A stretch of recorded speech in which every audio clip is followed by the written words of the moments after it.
locked, that he could return as we were looking at the nature of what was transpiring in Ukraine, that it's a stalemate. The secretary has called it a meat grinder.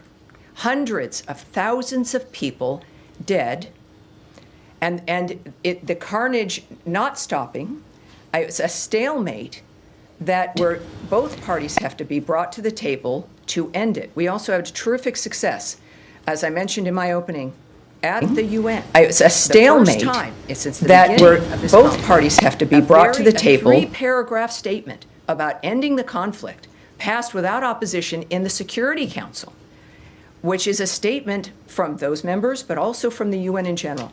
It appears with that note that President Zelensky understands what's at stake, that we are here to help him, that there is one person who can bring those parties to the table, and it is President Donald Trump. The Secretary has understood that from the beginning.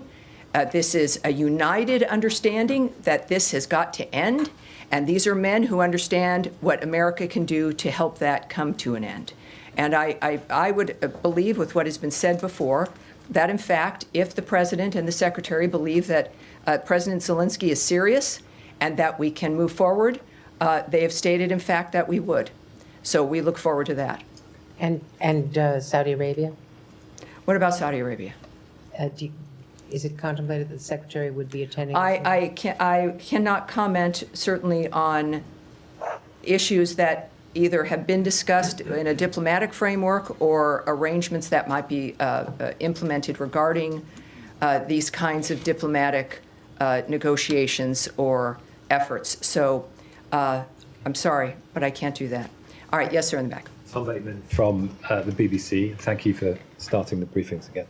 On the issue of European peacekeepers, which the British and French have both said they're prepared to put into Ukraine under the president's plans, we heard from Sergei Lavrov, the Russian foreign minister, today, who said that this would mean direct, official and unconcealed involvement by NATO countries in a war against the Russian Federation.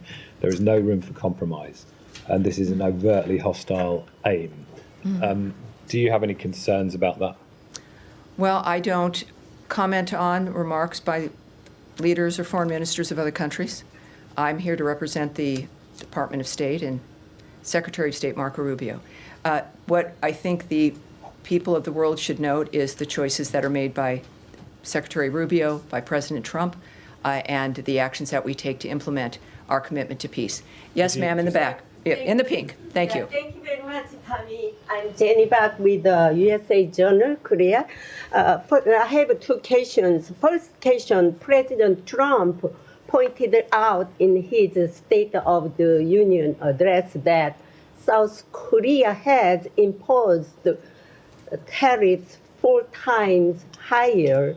What measures will the United States take to resolve the tariff issue with South Korea?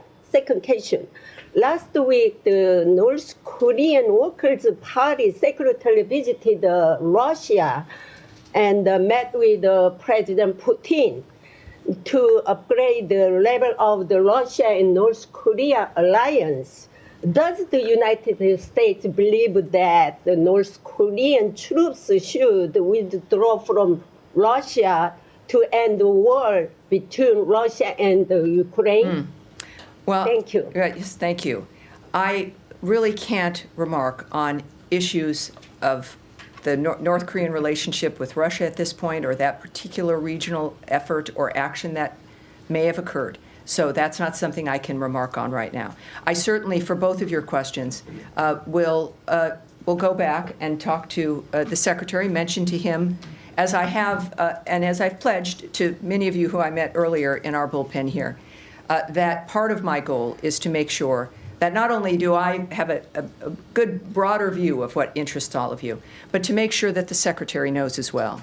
I think that that's part of what is important to our communications with you. Besides what we can and cannot share, it is to make sure that we know where your interests are also. All right, sir. Yes, sir. Yeah, thank you so much, Kari. Congratulations and thanks for doing this. At the opening remarks, you talked about Iran is under the maximum pressure.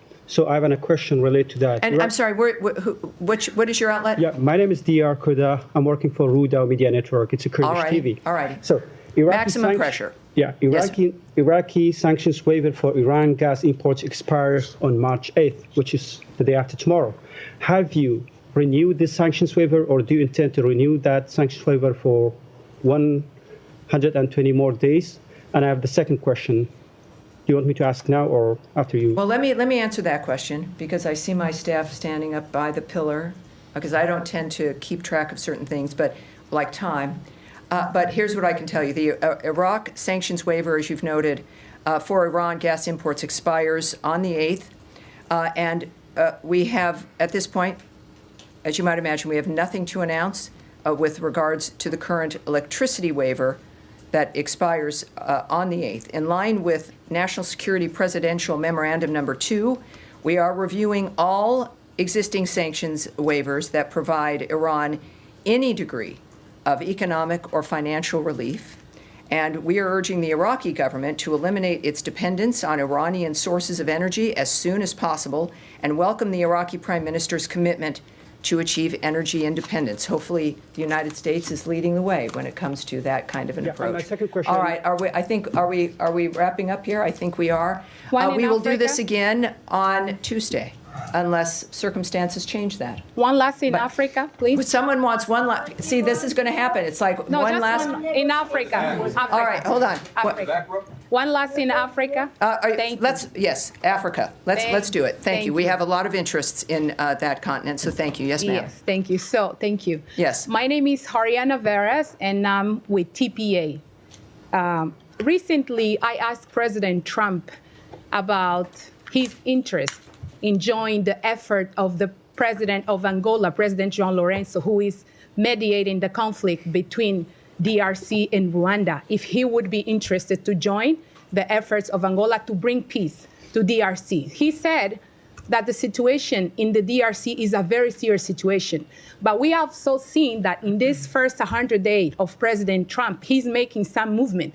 He imposed sanctions on the people that are directly involved on the conflict in DRC, and also Secretary of State Marco Rubio. He spoke with the foreign minister of Angola and also President Tshisekedi of Correct. Congo. Correct. Is there any plan, or can we expect something more in terms of action from the United States to join Angolan's effort to bring peace to the DRC? Because every day people are dying, and we have seen how eager President Trump wants to bring peace in many regions. That is correct. Not only between Russia and Ukraine, but also he's showing interest in to bring peace in other regions. Is the Democratic Republic of the Congo one of the countries that this administration will do something to bring peace? Well, Because- I can tell you, and this is, I think, a good way to end the briefing today, just as a reminder, yes, of the global commitment that this administration has, but that Senator, why do I keep doing that? He's the secretary. He's the Secretary of State, that the Secretary of State, Marco Rubio, has in the world. I can tell you that we stand in firm support of the Congolese people and of the sovereignty and territorial integrity of the DRC. I can say that in his calls with the two presidents, the Secretary urged an immediate ceasefire in the region, accountability for human rights abuses and violations, and for all parties to respect sovereignty and territorial integrity. We expect to see leaders return to the Angolan-led Luanda process and the Nairobi process and take action to resolve the conflict. We are aware of this. He has communicated this. He's engaged with leaders in the region on this as well. And we remain diplomatically engaged. That is going to continue. It will not soften or end. And I appreciate you being here, because this is very important and it's a big story.